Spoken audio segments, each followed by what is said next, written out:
Assalamualaikum warahmatullahi wabarakatuh. Saya Ayu Lestari. Seperti biasa di sini akan membuat learning journal dari apa yang telah dipelajari pada mata kuliah penelitian kualitatif di KPI 6A.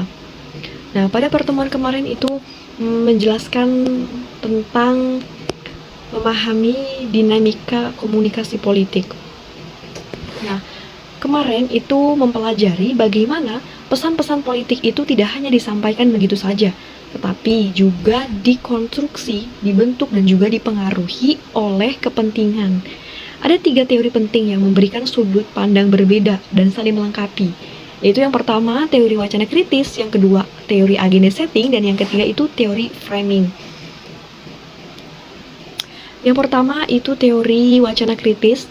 Teori wacana kritis ini tokoh utamanya yaitu Norman Faircombe dan juga Town van de Jack.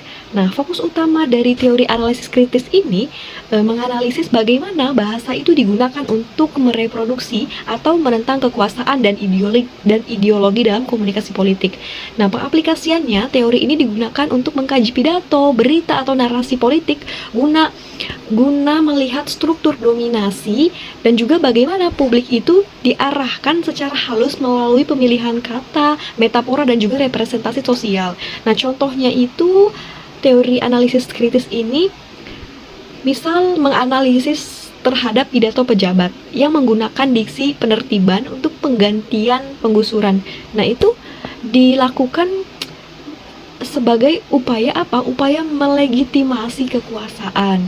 Nah, terus yang kedua itu teori agenda setting.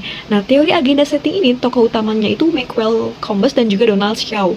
Nah, fokus utama dalam teori agenda setting ini adalah bagaimana media itu tidak menentukan apa yang harus dipikirkan. Jadi media itu tidak menentukan apa yang dipikirkan oleh publik, tetapi media itu sangat berpengaruh dalam menentukan apa yang dipikirkan oleh publik. Jadi pengaplikasiannya itu misal dalam kampanye politik nih, isu-isu itu sering muncul tuh di sosial media, cenderung menjadi perhatian utama di publik. Nah, politis pun berlomba-lomba tuh untuk melakukan agenda setting ini. Contohnya nih ya, jika media itu terus-menerus menyoroti isu korupsi, maka isu korupsi itu akan menjadi topik utama dalam publik dan juga politik. Nah, yang kedua itu teori framing. Nah, teori framing ini tokoh utamanya itu Erving Goffman dan juga Robert Altman. Nah, fokus utamanya itu pada bagaimana media itu memframe atau membingkai suatu peristiwa yang nantinya peristiwa itu akan mempengaruhi cara audiens memahaminya. Nah, misalnya dalam pemberitaan politik, satu isu yang sama itu bisa direpresentasikan berbeda tergantung bagaimana media itu menyusunnya atau memframingnya. Contoh isu demonstrasi mahasiswa. Nah, isu demonstrasi mahasiswa itu bisa diframing sebagai aksi heroik memperjuangkan keadilan atau justru diframing sebagai tindakan anarkis yang meresahkan.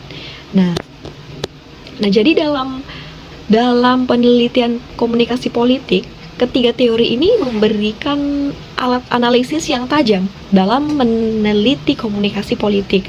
Nah, teori wacana kritis nih cocok untuk membedah narasi kekuasaan. Terus teori agenda setting sendiri bisa membantu mengidentifikasi isu-isu mana yang paling dominan.